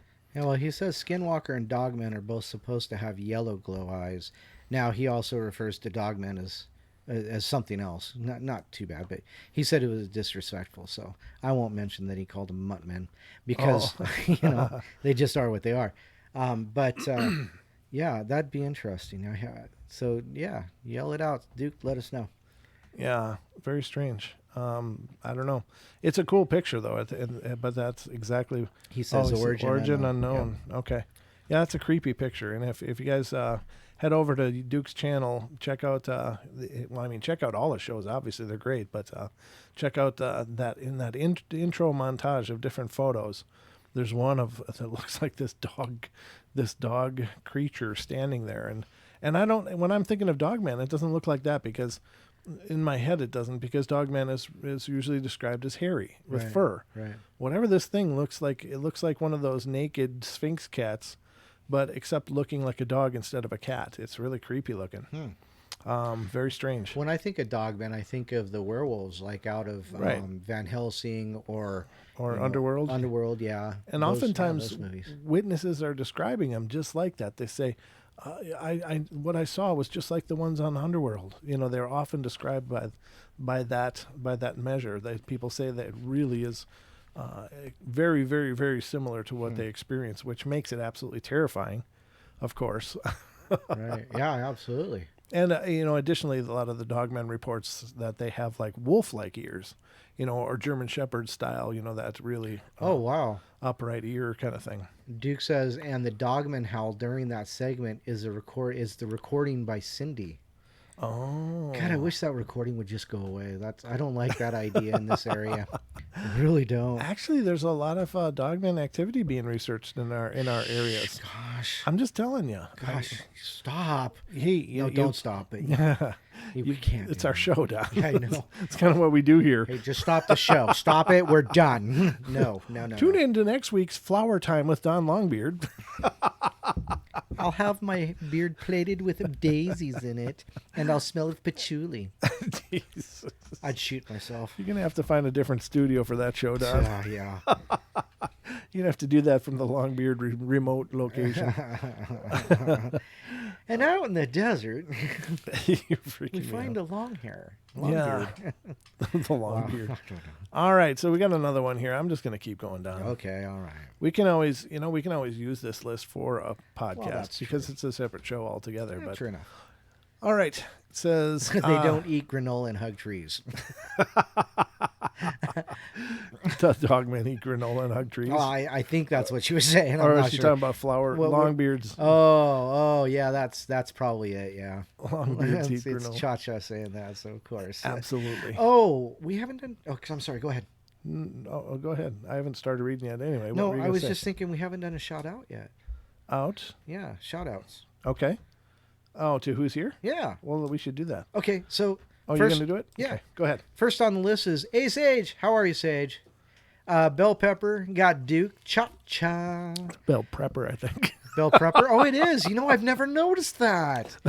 Wow. Welcome to the show, Don. How am I? Glad you could be here, Don. Chris Jarvis. Of course, we've got D in there. Dub 45. Elaine, Jane. Haven't seen Jane in a while. Nice to see you. Got Joe, Lewis, Matthew Learned. I can never pronounce his name. I just call him Mog. Yeah, Mogion. Okay, Mogion Monster. And Real Dill. That's all I see in the chat. Lewis, of course, is here. I did say Lewis, didn't I? But there you go. Bill Prepper. I'm going to have to remember that. You said bell pepper. I did. That's how I've been reading it for months now. Oh, and Paisley just popped in. Oh, hey, Paisley. How you doing? Spaces between, of course. Oh, Weird Desk. Yes, thank you. Oh, you should shout out Paisley's YouTube page so that people can go by and throw a like on there. She's trying to get over 100. Yeah, you guys need to help out. Gosh. She's trying to get over 100 subs on her YouTube so she can do the custom URL. So absolutely. if you guys would head over there. I'll throw the link in the chat. Excuse me. Sorry about that. I just burped. Let me read this story now. So this happened about 12 years ago. My family owns a farm in the heart of an Indian reservation. One winter I was home for Christmas, taking care of the farm while my parents were away Christmas shopping, and as I was home by myself, way late in the night, I hear all our cows freaking out. I knew it had to be wild dogs that are rampant in our area, so I throw on some boots, grab a shotgun, and load it up and head out to the field. And this is a perfect scenario for a horror movie. It was cloudy, but there was a full moon, and it was breaking through the clouds just right to light up all the snow. I ran out in the middle of the field, and just in time I see two dogs that were standing up, facing each other, and fighting. I think perfect, 2 for 1, so I pumped shell into the chamber of Mr. 12 gauge, and then it happened. The two dogs heard the rack, and they both stopped, looked over at me, and ran away on their back legs. Immediately, I froze, and every ghost story about skinwalkers and all the other native legends I grew up with flew through my mind. Keep in mind, I'm a white guy, and up until then, these were all just boogeyman stories the native kids like to tell you to scare you. That night, they became real to me. Yikes. A couple addendums. Rhonda Williams, nice to see you. And Isaac, of course, how can I forget? I apologize. Oh, very cool. Yeah, great to see you guys. Thank you all for being here. Help me, Rhonda. My first wife's name was Rhonda. That's funny. So she hated that song, by the way. I bet she did. I bet you it was partly your fault too. Yeah, well, I found out a little amigo's a long way, is all I'm going to say. Woman can be with me for a few years and have enough to last a lifetime. Well, just saying. Okay. So here's another one. I was spending a month with my cousins at my grandma's house. It was August, and my cousins' ages ranged from 10 to 15. And I was the oldest, being 15, and I was staying with a 10, 13, and 14-year-old, and we stayed up telling scary stories often. But one night, a few weeks in, we decided to make a campfire out back. My grandma's house is in a rural suburb. The neighbors aren't too far when you're driving down the road to her house, but in the backyard, it's thick forest with man-made paths through it. Each house is on a hill, so only part of the basement was actually underground, and that isn't really important until later, though. So we're towards the east side of a yard in the smallish patch of open land, and you couldn't see the neighboring yards from there, and there was probably 3/4 of a mile to each side of us that belongs to my grandma. So it was maybe 11 at night, and we're playing Truth or Dare. After telling scary stories, and my 14-year-old cousin dared me and the 13-year-old to go walk through the paths for 10 minutes or so. I said, yeah, right away. I wasn't easily scared and rather level-headed, but my younger cousin was a bit more hesitant. We didn't bring a flashlight because it wasn't pitch dark, and we could see well enough not to die, so we're walking through the paths for about 5 minutes and could barely see the fire through the trees. Then we decided to turn.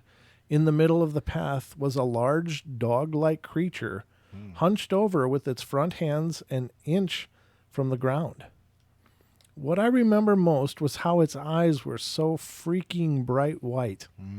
It was humanoid dogs shaped with a human head, but with a dog-like body, but human hands and feet. It looked right at us, and I know I was paralyzed with fear as it dashed away the opposite way from us, towards a creek that ran through the yard. Eventually, my cousins and I screamed bloody effing murder, and the other cousins and my grandma ran to us, and I don't remember much here because I was really disoriented and I couldn't think properly. but I did wake up in a bed, so I assume that I was brought up into the house and all the kids slept in the basement in a big room with sliding glass doors to the outside, as the room was on the side that wasn't underground. My bed was pressed against a big glass window, and I could see my cousins playing outside down below. The house is in Michigan, so it gets slightly chilly even in the end of August, and there was a slight breeze, so I put on a jacket and ran to join them outside, and skipping breakfast, not wanting to miss out on anything fun. And when I got down, I could tell they weren't playing, but were rather running to get my grandma. Her dogs, both of them, were dead. They were ripped up. That night, we went to bed early, and I woke up at maybe 2 a.m. because I felt something hit my head. My cousins were all sitting on the double bed opposite me on the other side of the room, and there was one bunk bed and 2 double beds, and the double beds for me and my 14-year-old cousin. They were being quiet and staring at me. The 13-year-old nodded his head towards the window. I froze. They all looked afraid. I turned my head slightly to the side, and I saw a really messed up looking face pressed to the window with gaping eyes looking down at me. I screamed so loud, and it bolted. My grandmother called the police after I told her what had happened, and they found nothing. I went home after that, and I've never been there during the night again. Wow, that's creepy. Oy, oy, oy. That's all kinds of creepy. Don? Yes.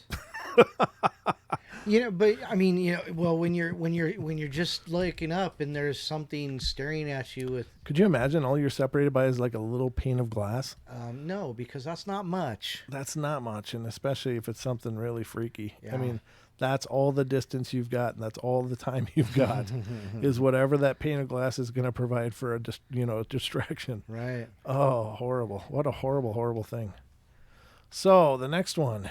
It was July 2004 near Gallup, New Mexico. We got a second thumbs down.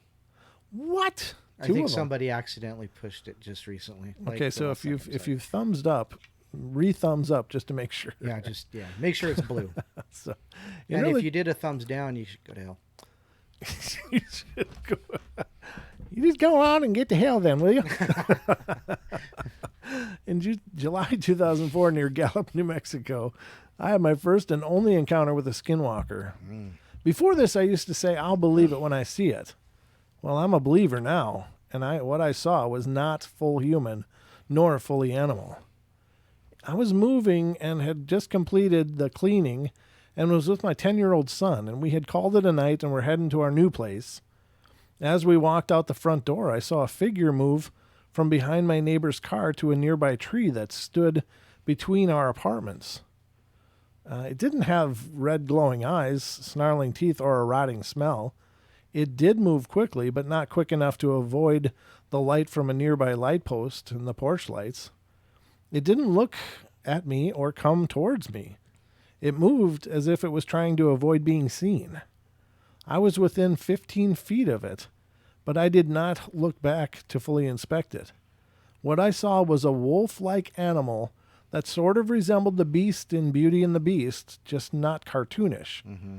It had brown fur that completely covered it. It wasn't a pelt, but it was a very large wolf. It didn't have any human traits except that it walked on its hind legs, and it cowered behind the tree as we got into our vehicle. When we got in, I asked my son, "Did you see that?" And thankfully he hadn't. My brother-in-law insists that it wasn't a skinwalker because I would never have seen it. To this day, I can picture what it looked like. I know they exist and pray I never encounter one again. Wow. Yikes. Wow. So we got another one. You ready for this one? Yeah. One hit, here go.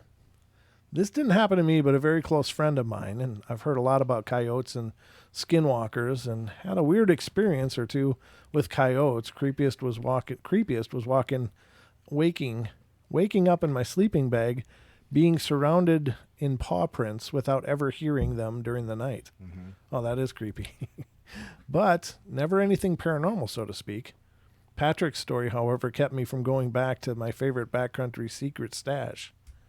He was leaving the area one morning. He had been camping there a couple of days and said there was a coyote that always seemed to be close by, like in his peripheral vision, but never overt. He loaded up his truck and started to drive down the wash out to the fire road, and at the end of the wash, he could see the coyote following him. He pulled onto the road and it was running next to him, and now he was freaked out, so he sped up, and he said he was going 35 or so, and it was running along beside him. Definitely not possible.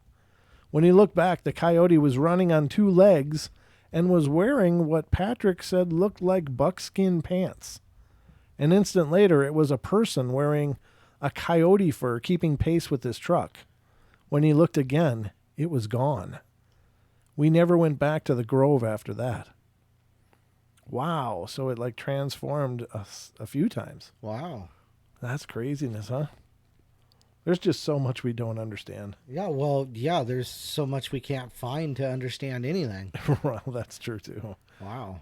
So I decided to join, this is a different story. I decided to join my bestie Karen for a 3-day stay at her grandmother's place on the res. And her grandmother lives near a place called Tuba City, Arizona, in the middle of nowhere, but surrounded by rural homes. We go to college together, and it was kind of interesting to know about the Navajo tradition. So the first day we stayed, it was really pretty chill, nothing out of the ordinary. But then her grandma, not that old, around 67, said that a stray dog came out of nowhere and wouldn't leave. To me, it did act kind of strange. And it was ugly looking. Black, shaggy coat. Looked like a mix between a German Shepherd and a lab. That night we were watching a movie in the living room. Had a big window that looked out onto the front where the cars are parked, and nothing fancy, with the curtains wide open. And Grandma was in the kitchen cooking dinner, and we were watching a movie. Next to the window is a medium bookshelf where the DVDs are kept. And Karen went to put back a DVD we had just watched, but she freaked out because that stray black dog was staring at us through the window, standing on top of the wood box outside. Not something normal dogs do from my point of view or hers. Usually my dog which is a house dog, scratches at the door to be let in, and res dogs aren't house dogs, and dogs inside houses are frowned upon in Navajo tradition, meant to protect the home and the owner. The other dogs seemed to stay away from it. Karen opened the door and yelled at it to get off the box. It ran off behind the shed. We went to Tuba City to get some groceries and came back to the house, and the dog was nowhere to be seen. Nothing unusual, and Grandma went to visit some people, so it was just Karen and I, and about 5 o'clock we heard someone trying to open the door.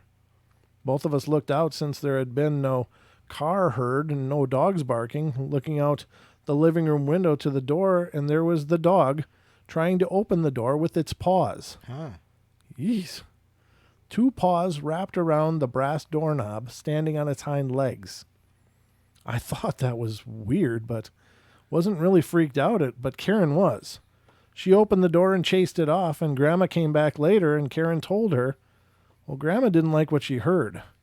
Got ready to sleep, and we slept in the spare bedroom since it had 2 beds. One window with curtains open a little, and we turned off the light. But there was a sound coming from on top of the roof. Oh. Pitter-patter footsteps and scratching sounds and panting. It then sounded like it jumped off onto a large plastic water barrel they had. And at first we heard what sounded like barking, but as it grew louder, the other dogs seemed to be barking at something also. But all of a sudden, something was running around the house barking, and it was no dog. Nope, it wasn't. The barking sounded human, a deep male voice barking like it knew that we knew it wasn't a dog. Woof, woof, woof, ruff, ruff, arf, arf. Just exactly that, adding the W, R's, and A's, and then panting again by the window, and we started freaking out. Karen decided to, in my opinion was stupid, open the curtains and look out, and there was the strained dog on its hind legs looking into our bedroom, but this time it stunk, and what I thought were 2 black holes in the neck, another pair of eyes twinkled. Think of those ugly, glossy spider eyes staring at you. And the paws were deformed-looking hands with overgrown, somewhat thick and sharp fingernails. Again, both screaming and shutting the curtains closed, Grandma came running through the door, and seeing it, the first thing she did was grab ashes from the fireplace, load 3 shells into the shotgun from under the bed, bless herself in Navajo, and went outside to shoot it, yelling in Navajo about how the thing wasn't welcome there and to get the hell out of here, for it to go linger somewhere else. Them both being traditional, the next day they called a medicine man to come over and put cedar in. He prayed over everyone with cedar smoke and an eagle feather and blessed the place and made us eat bitter herbs called eagle's gull or something, and gave me an arrowhead. Apparently I needed to carry one for protection, and a little pouch called corn pollen. Seemed to work pretty well. The medicine man said the dog was a skinwalker, which in Navajo is a long word, but I call them Yoshis. The body of the stray dog, which was killed by the skinwalker, made an illusion so we wouldn't know it wasn't a real dog. He also said that Yoshis tend to harm people by using some sort of human bone straw to spit at someone. Think spitballs, only deadlier. And get human bones into them. Doctors can't detect it, but the medicine man that day pulled a piece of human skull out of Grandma's right shoulder, pretty big, about 2 inches long. Wow. And 1 centimeter thick, and it was real because we watched it pull it out of her, and that was insane. Wow. Holy macaroni. I didn't know they did that. I didn't either. Wow. That is so freaking creepy. Oh, so there you go, ladies and gentlemen. That is some Skinwalker stories as requested. I like to keep our listeners happy, so I hope that made you guys happy. I see I'm missing some laughs. Something's going on in the chat. What's going on? I'm missing it. Oh, Real Deal called it brother. Real Deal's a gal. Oh. Just FYI. Real Deal? Let's get the pronouns correct, people. That there's a sister. Yeah, you gotta recommend your pronouns when you come in with ambiguous names. Hi, I'm Real Deal. I'm her, she. Well, okay, so RDD. Sorry, I'm not. Cha-Cha always says RDD. RDD stands for Real Deal D. Oh, okay. It was her name originally in the chat was DH. You're welcome, Joe. DEEH. DEEH. Yes, DH. DH. But she changed it to Real Dill because we had a couple other D's in here. Oh, that's out right. Of respect, yeah. So she's the Real Deal. She is the Real Deal dude. No, it means dragon. What? I don't know. We're talking about cha-cha. It's a cha-chaism. We're not really sure. Real Deal dragon. Okay, fine. Whatever. Okay. All right. Whatever. Real dilly. It's a really dilly. All right. So, Don. Bunch of ringy-dingies. Ringy-dingies? That's a phone call, Don. In the old 50s speak. Oh, hey. Give me a ringy-dingy. Hey, so we have 59 reacts. Nice. Yeah. That's good. 3 of them are thumbs down. That's okay. We'll take those thumbs down. They're 59. It doesn't matter. Yeah, I mean, not everybody's going to love the show. But, the beauty of that is you can change the freaking channel. Yeah. Or go to freaking If you ain't liking it, just leave. Just refer back to one of our first stories about cow anuses. Yeah, exactly. Oh, Jesus. Wow, it's getting to the end of the night. It is. That's awesome. It's getting punchy time. Yes, it is. I don't know. I think it's fine. People can certainly rate things based on whether they're enjoying it or not. I mean, that's the beauty of the thumbs up or thumbs down. Either you like it or you don't. Sometimes this show doesn't appeal to everybody. Sometimes we just have too much silliness and people want the creepy, moody paranormal stuff. And if you do, I'd recommend you go check out Vic Cundiff. He does a good show, by the way. He does, yeah. Yeah, Vic Cundiff does a good show. But he does have a darker mood to his show. He does. Yep. And there's other shows out there that are much more real creepy paranormal. Yeah, definitely that. And if that's more your thing, go. See ya. Have a good time. I love those shows too. Don't get me wrong, but love you lots. Get out. Love you, mean it. Bye. Get your shit. Get but out. Get your what? Don? Stuff. Yeah. Jeez. Get your stuff and get out. Family friendly here, Don. It is, yes. Hi, MCAT. Hey, MCAT. Good to see you, brother. Oh, he says, no. Did you just get here? Yeah, he just got here he maybe just got 15 in? minutes ago or so. Duke is the Duke for 30 years or more.